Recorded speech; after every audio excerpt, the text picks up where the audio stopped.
तो सभी मित्रों का एक बार फिर से स्वागत और दिल की गहराइयों से हार्दिक अभिनंदन। एक नया सेशन हम शुरू करने जा रहे हैं और उम्मीद है आप सभी स्वस्थ होंगे, मस्त होंगे और अपने एग्जाम की अच्छी तैयारी कर रहे होंगे। किसी भी प्रकार की कोई भी क्वेरी है तो आप सभी को पता होगा, व्हाट्सअप नंबर दिए गए हैं और व्हाट्सअप पे आप मैसेज कर सकते हैं, फ़ोन कॉल भी आप कर सकते हैं। रियर केस में कभी कभी हम उठा नहीं पाते हैं, लेकिन थोड़ा बिजी शेड्यूल है, क्लास का टाइम भी रहता है, वो रहता है। तो बाकी सब कुछ अच्छा चल रहा होगा आपके जीवन में और आपका जो लक्ष्य है उसके प्रति आप समर्पित होकर उसके लिए जितनी मेहनत की आवश्यकता होती है उतनी मेहनत आप कर रहे होंगे, मैं उम्मीद करता हूँ। तो शुरुआत करते हैं बिना देरी किए। ये फटाफट सेशन जो हमारे चल रहे हैं, तो काफ़ी शानदार सेशन ये आज रहने वाला है। तो इसमें सबसे पहला प्रश्न आप देख पा रहे हैं, एक मोटर वाहन की धारा 3 के प्रावधानों के अधीन इस उम्र से कम का कोई भी व्यक्ति किसी भी सार्वजनिक स्थान यानी कि पब्लिक प्लेस पर परिवहन वाहन यानी कि ट्रांसपोर्ट व्हीकल नहीं चला सकता। आप सभी को पता होगा कि मोटर व्हीकल एक्ट जो है MVA है, इसकी धारा 3 क्या कहती है कि 16 साल का व्यक्ति केवल बिना गियर की या 50 सीसी से कम की गाड़ी चला सकता है। 18 साल का व्यक्ति जो है वो केवल कार चला सकता है। 20 साल का व्यक्ति ही है जो कि एक ट्रांसपोर्ट व्हीकल को चला सकता है।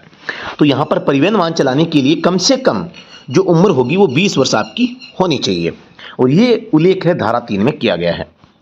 प्रश्न 2 है, यदि किसी परिवहन वाहन को चलाने के लिए लाइसेंस हेतु आवेदन प्राप्त होता है तो उसके द्वारा जारी ड्राइविंग प्रमाण पत्र को वरीयता दी जाएगी।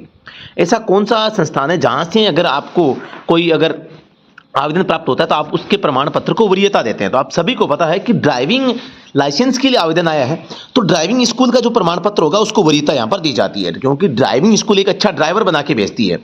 तो यहाँ पर ऑप्शन नंबर डी हो जाएगा और ड्राइविंग स्कूल का उल्लेख है धारा 12 में किया गया भाई, ठीक है।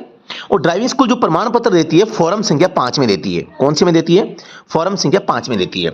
आप कमेंट सेक्शन में ये बताएं कि जो लाइसेंस है इसको आजकल स्मार्ट कार्ड के ऊपर जारी किया जाता है, तो स्मार्ट जो DL होता है, स्मार्ट कार्ड ड्राइविंग लाइसेंस, उसको कौन से फॉर्म में जारी किया जाता है, ये आप कमेंट सेक्शन में बताएं। यदि आवेदक ड्राइविंग टेस्ट पास नहीं कर पाता है तो उसे इतनी अवधि के बाद टेस्ट के लिए पुनः उपस्थित होने की अनुमति होती है। आप पहली बार गए, फेल हो गए, तो आपको 7 दिन बाद में दूसरा अवसर मिलेगा, फिर फेल हो गए, फिर 7 दिन बाद तीसरा अवसर मिलेगा, फिर फेल हो गए, फिर आपको यहां पर 60 दिन के बाद में अवसर मिलेगा। 3 अवसर आपको 7-7 दिन के हैं, चौथा अवसर 60 दिन के बाद में होता है। तो यहां पर पुनः उपस्थित होने की अनुमति दी जाती है कितने दिन बाद में? 7 दिन बाद में। प्रश्न संख्या 4 है, यदि आवेदक 3 बार टेस्ट में देने के बावजूद पास नहीं कर पाता है तो वह अपने अंतिम टेस्ट देने की तारीख से इतनी अवधि समाप्त होने से पहले पुनः टेस्ट में उपस्थित होने के लिए पात्र नहीं है। अभी मैंने बताया था 3 बार फेल हो जाता है तो 60 दिन मैंने बताए थे, है ना, तो आपको याद रखने हैं। एक बिना लाइसेंस धारी व्यक्ति किसी वाहन मालिक को पूछकर वाहन चला लेता है और वाहन मालिक उसे इसके लिए मंजूरी दे देता है, तो जिम्मेदारी होगी किसकी होगी? वाहन मालिक की, ड्राइवर की, दोनों की, या वाहन चलाने वाले के माता पिता की? तो यहाँ पर सभी को पता है कि एक लाइसेंस नहीं है और अगर गाड़ी चलाते हैं तो एक चालक की भी जिम्मेदारी है और वाहन मालिक की भी जिम्मेदारी है। तो यहाँ पर ऑप्शन नंबर सी हो जाएगा, ड्राइवर और मालिक दोनों की जिम्मेदारी है। मालिक की जिम्मेदारी 180, ड्राइवर की जिम्मेदारी 181 धारा में, दोनों के ऊपर 5-5 हजार का जुर्माना लगाया जा सकता है। 3 माह का कैद का भी प्रावधान है भाई, ठीक है। किसी मोटर वाहन या वाहनों के उपयोग में हुई दुर्घटना जहां उसके उद्देश्य के यथोचित प्रयासों का साइट पर पता नहीं लगाया जा सकता, इसका अर्थ होता है यानी पर कोई एक ऐसी दुर्घटना हो गई है जिसका आप प्रयास करने के बावजूद पता नहीं लगा सकते कि यार कौन सी गाड़ी ने इसको ठोका है ना, तो ऐसे मामलों को हम हिट एंड रन मोटर दुर्घटना के नाम से जानते हैं। इसका उल्लेख धारा 161 में किया गया है, ठीक है। तो ये चीजें आपको थोड़ा सा याद रखनी है। अगले प्रश्न पे हम चलते हैं। दुर्घटना की प्रकृति के अनुसार क्षतिपूर्ति के लिए आवेदन किस धारा की उपधारा 1 में विनिर्दिष्ट है? तो यहां पर आपको बताना है कि क्षतिपूर्ति के लिए जब आप आवेदन करते हैं ना, क्लेम के लिए, है ना, कंपेंसेशन के लिए, मुआवजे के लिए, आप मुआवजा जिसे कहते हैं मुआवजे के लिए आवेदन करते हैं तो धारा 165 में इसका उल्लेख किया गया है। गति सीमा का उल्लंघन की बात है करते हुए मोटर वाहन चलाना किस धारा के तहत दंडनीय? दंड किस में लिखा गया है? धारा 112 में तो स्पीड का नियम बताया गया है कि भी स्पीड इतनी होनी चाहिए, लेकिन दंड है धारा 183 में। गति सीमा का उल्लंघन करने पर 183 इसका जवाब हो जाएगा। शराबी व्यक्ति द्वारा ड्राइविंग किया जाना एक दंडनीय अपराध है जिसमें कारावास या जुर्माना या दोनों का प्रावधान है।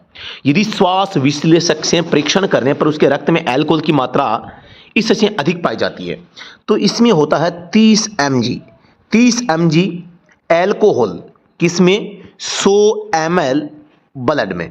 ठीक है, ये याद रखना है। तो 30 मिलीग्राम 100 ml रक्त में, रक्त ml में होगा और जो 30 है वो ये अल्कोहल की मात्रा होगी, वो जो mg में होगी। ऑप्शन नंबर 1 हो जाएगा। इसका उल्लेख है धारा 185 में। शराब पीकर गाड़ी चलाना, पहली बार में 10,000 का जुर्माना, दूसरी बार में 15,000 का जुर्माना। प्रशिक्षु वाहनों में वाहन के आगे और पीछे एल बोर्ड का प्रदर्शन किया जाना चाहिए जिसका आकार ऊंचाई 18 सेंटीमीटर, चौड़ाई कितनी होगी? आप सभी को पता होगी, लर्नर का लाइसेंस होता है, गाड़ी होती है, वो गाड़ी चलाने से पहले उसके ऊपर एल आकार होता है, जो बोर्ड होता है एक 18 बाय 18 का, और ये बोर्ड व्हाइट कलर में होता है। किस कलर में? व्हाइट कलर में। अब इसके ऊपर दोस्तों रेड कलर में एक एल बनता है। क्या बनता है? एल बनता है। इस एल की ऊंचाई 10 सेंटीमीटर, चौड़ाई 9 सेंटीमीटर, मोटाई 2 सेंटीमीटर होती है। कलर रेड होता है। सारे डाउट क्लियर हो गए ना? आप समझ पा रहे हैं क्या आपको समझाना चाह रहा हूं? तो यहां पर पूछा है उस बोर्ड का, एल बोर्ड है, उसकी चौड़ाई, ऊंचाई तो बता दी इन्होंने, ऊंचाई तो बता दी। अब चौड़ाई कितनी है? तो चौड़ाई और ऊंचाई दोनों बराबर है इसकी, 18 सेंटीमीटर भी इसकी चौड़ाई होगी, ऊंचाई भी बराबर है, चौड़ाई भी बराबर है। लेकिन एल का पूछे ना, एल का, तो एल का ये बराबर नहीं है भाई। ऊंचाई 10 है, चौड़ाई 9 है, मोटाई 2 है, कलर लाल है, बोर्ड का कलर सफेद है। ये चीजें आपको थोड़ा सा याद रखना है। ठीक है, तो मैं थोड़ा सा कलर चेंज वापस कर लेता हूं। वाहन बीमा के संबंध में सही कथन का चयन करें। इंश्योरेंस के बारे में, मोटर व्हीकल एक्ट के तहत प्रत्येक वाहन का फुल बीमा होना जरूरी है, गलत है। प्रत्येक वाहन का आधा बीमा, आधा तो होता ही नहीं है। प्रत्येक वाहन का केवल प्रथम पक्ष या पार्टी का बीमा, यह भी गलत है। मोटर व्हीकल एक्ट के तहत प्रत्येक वाहन का कम से कम तीसरी पार्टी बीमा, यानी कि third party insurance, third party, कोई भी जो वाहन होता है ना, उसका थर्ड पार्टी इंश्योरेंस होना सबसे ज्यादा जरूरी है। कुछ भी होने होने लेकिन थर्ड पार्टी इंश्योरेंस होना ही चाहिए। अब फुल इंश्योरेंस करवाते हैं तो आपका लाभ है, फर्स्ट और थर्ड दोनों करवाते हैं तो भी आपका लाभ है। लेकिन यहां पर अगर आप थर्ड पार्टी भी नहीं करवाते हैं फिर आप एक अपराधी हैं और आपके ऊपर जुर्माना लगाया जा सकता है। धारा 196 में इसके बारे में उल्लेख करती है। 2,000 का जुर्माना यहां पर पहली बार में होता है। 3 माह का कैद का भी प्रावधान है। चालन के लिए लाइसेंस की आवश्यकता, खाली स्थान के रूप में एक चिकित्सीय प्रमाण पत्र प्राप्त किया जा सकता है। चिकित्सीय प्रमाण पत्र का मतलब है मेडिकल सर्टिफिकेट, और मेडिकल सर्टिफिकेट है, आप सभी को पता है, एलएमवी के मामले में 40 प्लस एज होने या एचएमवी के मामले में आपको चाहिए होता है, और ये फॉर्म संख्या 1A में होता है। ऑप्शन नंबर सी करेक्ट हो जाएगा। समझ में आ रहा है ना? मैं जो चीजें आपको समझाना चाह रहा हूं, ये जो डेफिनेशन मैं आपको कर रहा हूं, इनसे आपको लाभ होता है या नहीं होता, या डायरेक्ट पर्सन और आंसर बोलूं, ये बताओ, कमेंट में बताओ। आप सभी, आपकी राय क्या है, जो भी है। ठीक है, चालन के लिए लाइसेंस की आवश्यकता, खाली स्थान के रूप में एक चिकित्सीय प्रमाण पत्र प्राप्त किया जा सकता है फॉर्म 1A में। फास्टैग के बारे में गलत कथन को चुनें। फास्टैग, आप सभी को पता है कि जो टोल टैक्स होते हैं वहां पर टोल का जो है संग्रहण करने के लिए फास्टैग पद्धति काम में ली जाती है, जिसमें RFID जो है पद्धति के आधार पर जो टोल है वसूला जाता है, और इसका जो संचालन है NHAI यहां पे कर रही है। तो NHAI की एक शाखा है NPCI, है ना, तो national payment corporation of India, ये इसका काम है, वो कर रही है। इसकी भारत में शुरुआत 2014 में हुई, बिल्कुल। भारत में इसे 2021 में अनिवार्य रूप से लागू किया गया, ये भी ठीक है। फास्टैग की N श्रेणी हल्के मोटर वाहनों के लिए, ये गलत है भाई। निजी या प्राइवेट वाहनों के लिए बैंगनी रंग का फास्टैग होता है। यहां पर एक तो N कैटेगरी है, एक M है। ये M जो है ना, ये आपके प्राइवेट व्हीकल के लिए है, और N है वो कॉमर्शियल व्हीकल के लिए। ठीक है, तो N commercial vehicle, M private vehicle. ठीक है, ये आपको याद रखना, तो ये गलत हो जाएगा। ये चौथा भी सही है। प्रश्न संख्या 14 पे, ऐसा मोटरयान जिसमें 6 से अधिक और 12 तक यात्री जिसमें ड्राइवर शामिल नहीं है को मोटर व्हीकल एक्ट के नाम से जाना जाता है। 6 से अधिक है, 12 तक यात्री है और जिसमें ड्राइवर शामिल नहीं है, तो यहां पर ये बड़ी टैक्सी हो जाएगी। बड़ी टैक्सी को मैक्सी कैब भी बोलते हैं, मैक्सी कैब। एक होती है मोटर कैब। मोटर कैब में 6+D बैठ सकते हैं।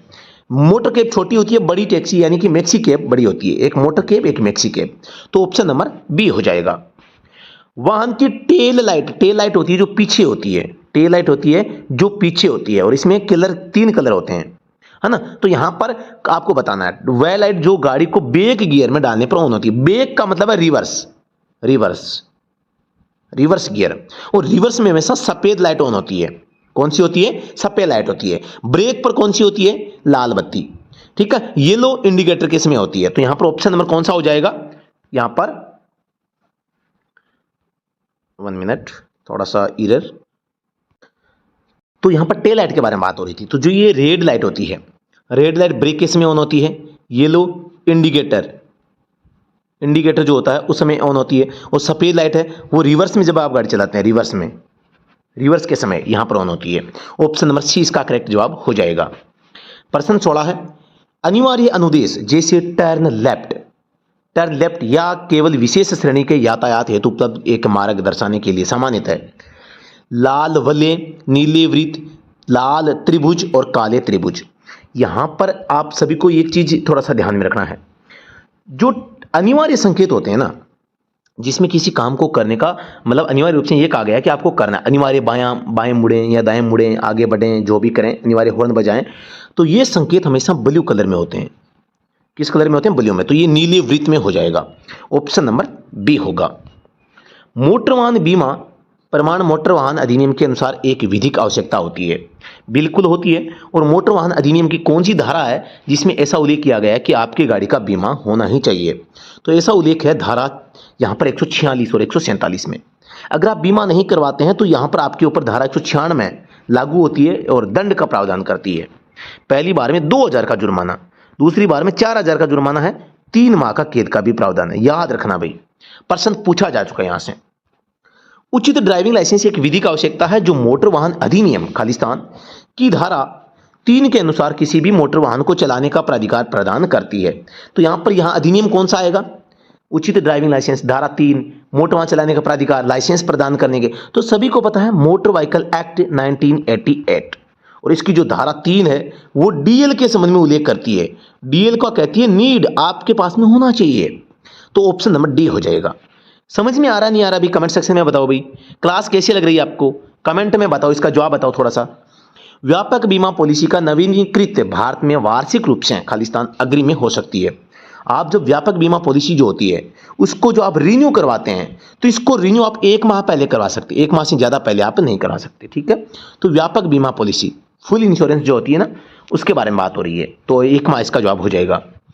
आपको क्या नहीं करना चाहिए? यथा आपको 30 किलोमीटर प्रति घंटा से ज़्यादा गति या इससे ज़्यादा ऊपर कोई वाहन नहीं होना चाहिए, ऐसा आपको का चिन्ह बताएगा। कौन बताता है? यानी मैक्सिमम स्पीड के बारे में बात कर रहा है भाई, मैक्सिमम स्पीड का बताना है आपको। ठीक है, तो यहां पर मैक्सिमम स्पीड का जो संकेत होता है वो किस कलर में होता है?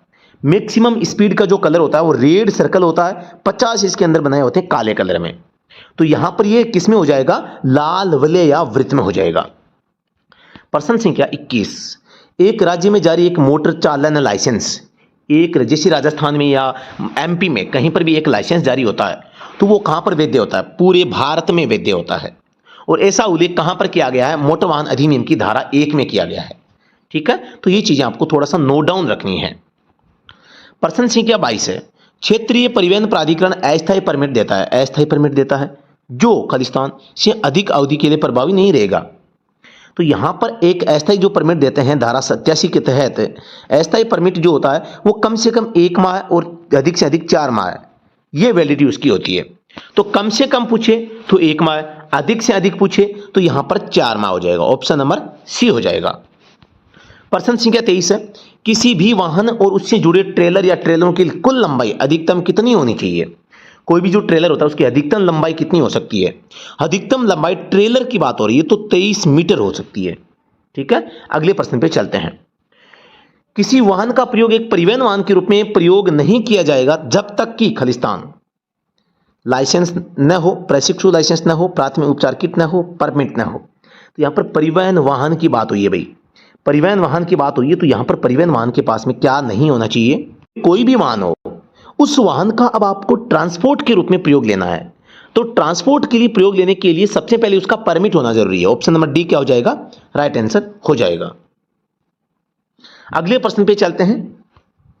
किसी मवेशी या किसी जानवर की ढुलाई करने वाले माल वाहन की अधिकतम गति सीमा, यहां पर बात आ जाती है शैक्षिक संस्थान, शैक्षिक संस्थान की बात आ जाए, और यहां पर बात आ जाती है जानवर ढो रहे हैं टो करके, यानी आप टोचन करके गाड़ी को ले जा रहे हैं, या सड़क पर काम चल रहा है, काम चल रहा हो, या कोई आंदोलन हो, आंदोलन, या कोई, मैं बात करता हूं सेना जा रही है, या बात करता हूं आप मतलब कि जो है किसी जानवर को ले जा रहे हैं, चलो, तो इसमें मैक्सिमम जो स्पीड होती है 24 किलोमीटर प्रति घंटा होती है। ऑप्शन नंबर सी हो जाएगा। ये एक संकेत आपके सामने आया है और इस संकेत का आपको बताना है कि इसका मतलब क्या है। ये संकेत है, एक हीरो जा रहा है, एक हीरो आ रहा है, गोल आकृति है, दोनों को काट दिया गया है, तो इसका मतलब होगा दोनों दिशाओं में वाहनों पर प्रतिबंध लगाया गया है, दोनों दिशाओं में काटा गया ना। यहां पर एक गोल आकृति आदेशात्मक संकेत है, वो बैलगाड़ी को काटा गया है, तो बैलगाड़ी निषिद्ध हो जाएगा। प्रश्न संख्या 28 है, इसमें एक हीरो जा रहा है, एक हीरो आ रहा है, गोल आकृति है, जाने वाले को काट दिया, आने वाला कुछ भी नहीं है, तो यहां पर दो में से एक को काटे, तो दो में से एक को काटने पर एक तरफा बचा, तो वन वे, एक तरफा रास्ता या वन वे के नाम से इसको जानेंगे। ठीक है, ऑप्शन नंबर डी हो जाएगा। यहां पर एक सड़क है, साइड में सड़क है, यहां पर रेड कलर में है, इसको यहां से बंद कर दिया गया है, मतलब कि साइड रोड नहीं है, साइड में रोड नहीं है। यह चित्र सूचनात्मक संकेत दर्शाता, क्या दर्शाता है? एक आगे ऐसे सड़क है, यहां से क्लोज कर दिया गया है इसको, तो अब ये क्या संकेत करिए कि सीधी सड़क नहीं है, आगे जहां जिस साइड में जा रहे हैं आगे सड़क नहीं है। ऑप्शन नंबर 1 हो जाएगा। इंजन ऑयल की अधिक खपत का क्या कारण होता है? इंजन ऑयल की बात हो रही है, अधिक खपत होगी, क्या कारण? ऑयल सील का लीक होना। आपको पता है पिस्टन जो होता है, पिस्टन पर 3 सीलें होती है, 2 तो कंप्रेशन होती है और 1 ऑयल रिंग होती है। ठीक है, टोटल संख्या 3 होती है। इंजन ओवरहीट होना, यह भी कारण है, यह भी कारण है। पिस्टन रिंग का घिसना, ये पिस्टन रिंग घिस जाती है, और उपरोक्त सभी, तो ये सभी कारण क्या हो जाएंगे? इसके हो जाएंगे। ऑप्शन नंबर डी हो जाएगा। ऑयल लिपस्टिक पर निशान होते हैं, ऑयल लिपस्टिक जो होती है, तो ऑयल लिपस्टिक पर निशान कौन कौन से होते हैं? यहाँ पे लो का भी होता है, फुल का भी होता है, डबल का नहीं होता अभी, तो ए और बी दोनों सी हो जाएंगे। ऑयल लिपस्टिक एक प्रकार की ऑयल की छड़ है, ऑयल की छड़ है जो कि ऑयल का लेवल बताती है, ऑयल लेवल, ऑयल का लेवल बताने का काम यहां पर करती है। ठीक है, तो यहां पर ऑप्शन नंबर डी हो जाएगा। आप किसी पहाड़ी क्षेत्र में ऊपर की ओर जा रहे हैं, आप ऊपर चढ़ रहे हैं, तो आपको अपने वाहन को खड़ा करने की जरूरत आ जाए, तो आप निम्न प्रकार से खड़ा करेंगे। आप ऊपर की ओर जा रहे हैं भाई, तो पहली बात, ऊपर की ओर जा रहे हैं तो गाड़ी के पीछे आने की संभावना है, तो रिवर्स गियर तो आपको डालना ही नहीं है, रिवर्स तो डालना नहीं है।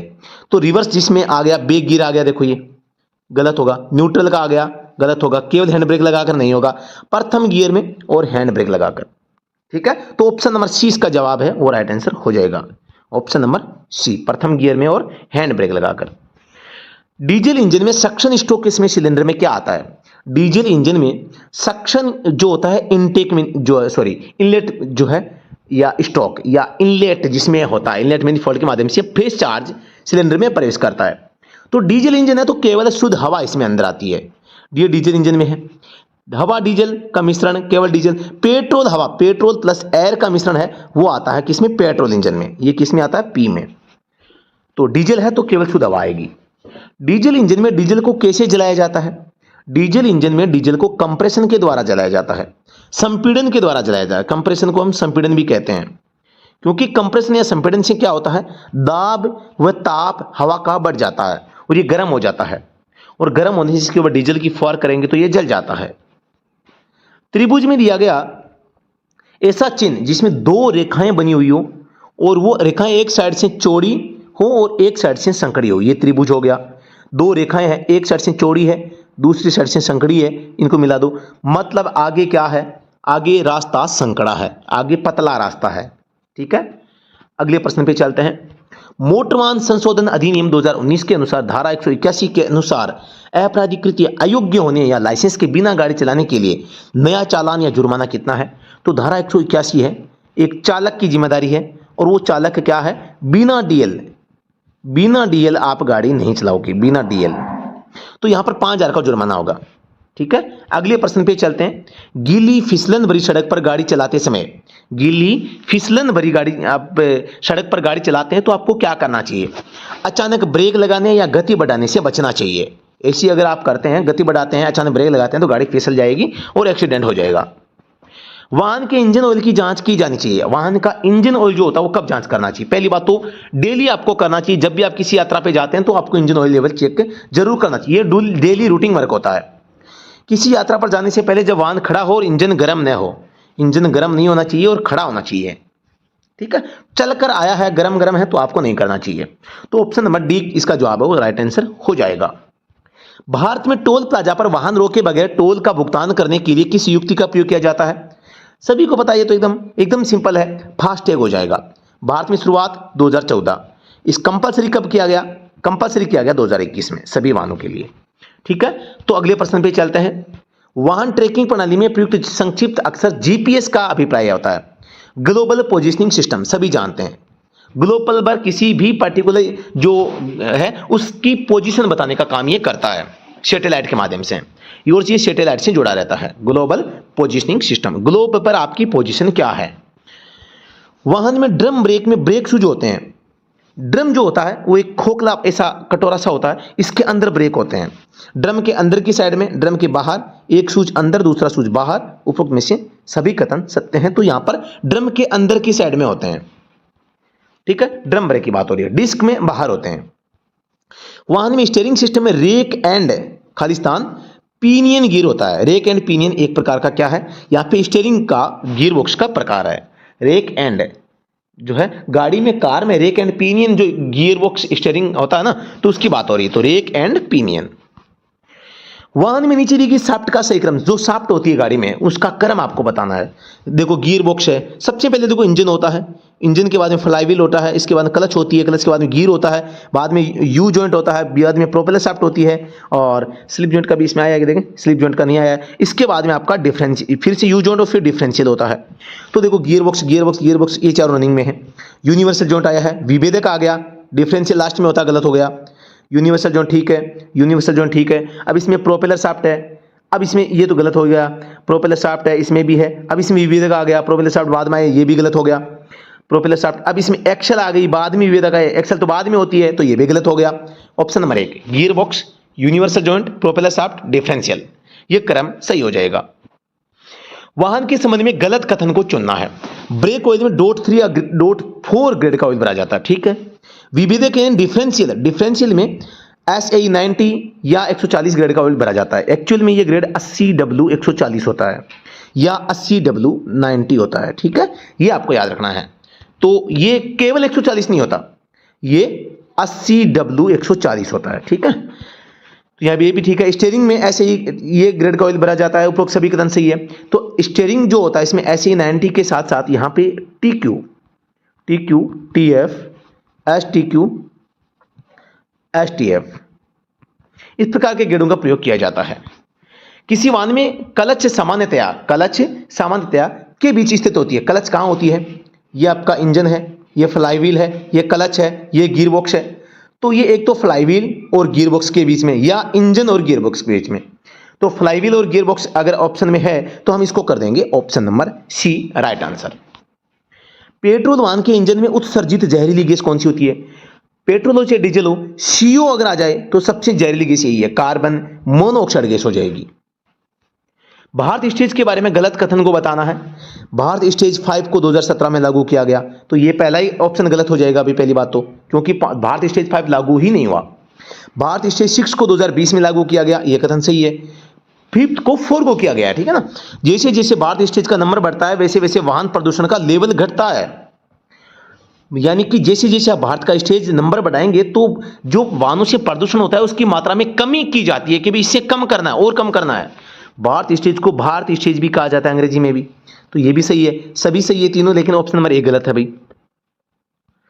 ब्लाइंड स्पॉट या अंध या अस्पष्ट स्थान क्या होता है? ब्लाइंड स्पॉट जो कि आपको न तो साइड वाले मिरर में दिखता है न आपको रियर व्यू मिरर में दिखता है, तो ऐसे स्थान जो होते हैं वो ब्लाइंड स्पॉट कहलाते हैं। तो चालक को देखने पर भी रियर व्यू मिरर व साइड मिरर में नहीं दिखने वाले स्थान होते हैं, वो ब्लाइंड स्पॉट, अंध स्पॉट या स्पष्ट स्थान है, वो कहलाते हैं। वाहन में टायर रोटेशन का लाभ नहीं है। टायर की उम्र बढ़ती है, बिल्कुल बढ़ती है। टायर समान रूप से घिसता है, ये भी सही है, ठीक है। टायर का अनियमित घिसाव को कम करने के लिए टायर रोटेशन किया जाता है, ये भी ठीक है। ब्रेक लगाने में आसानी रहती है क्योंकि टायर सड़क को आसानी से पकड़ लेते हैं, ये गलत है भाई, ये टायर रोटेशन का लाभ नहीं है। तो ऑप्शन नंबर D इसका जवाब है, सही हो जाएगा। साथियों, आज का जो हमारा सेशन है, इस सेशन के बारे में आप अपना जो अमूल्य जो सुझाव है वो हमें भेजेंगे और आप कमेंट सेक्शन में ये बताने का प्रयास करेंगे कि आज की क्लास के बारे में आपकी क्या राय है। हम जिस एग्जाम की तैयारी कर रहे हैं उस एग्जाम के लिए ये क्लास सफिशिएंट है या नहीं है, और ये क्लास उस एग्जाम के लिए काफ़ी फायदेमंद हो सकती है या नहीं हो सकती। ये एग्जाम रिव्यू के प्रश्न है, पहले पूछे जा चुके हैं और सटासट हम यहाँ पर रिवीजन करना चाह रहे हैं, वो सभी प्रश्न आपको यहाँ पर हल हम करवा देंगे। तो ज़्यादा टाइम हम यहाँ पर नहीं लेते हैं, हम फास्टली आपको ये करवा रहे हैं क्योंकि समय का अभाव होता है। एग्जाम टाइम आ गया है, ज़्यादा टाइम एग्जाम का अब नहीं बचा है, तो कम समय में हम अगर समय रहते हैं हम रिवीजन कर लेते हैं तो काफ़ी अच्छी चीज़ें होती है। दूसरी बात, हमारा इस सेशन को चलाने का मतलब है कि आप लोगों को प्रश्न समझ में नहीं आता कि प्रश्न में पूछा क्या है, उसका आंसर कैसे निकला, तो यहाँ पर उस प्रश्न को पढ़कर समझना और समझकर उसका आंसर देना, ये स्किल मैं आपको समझाना चाह रहा हूँ जो आप पे अच्छे तरीके से समझ में आपको आ रही होगी।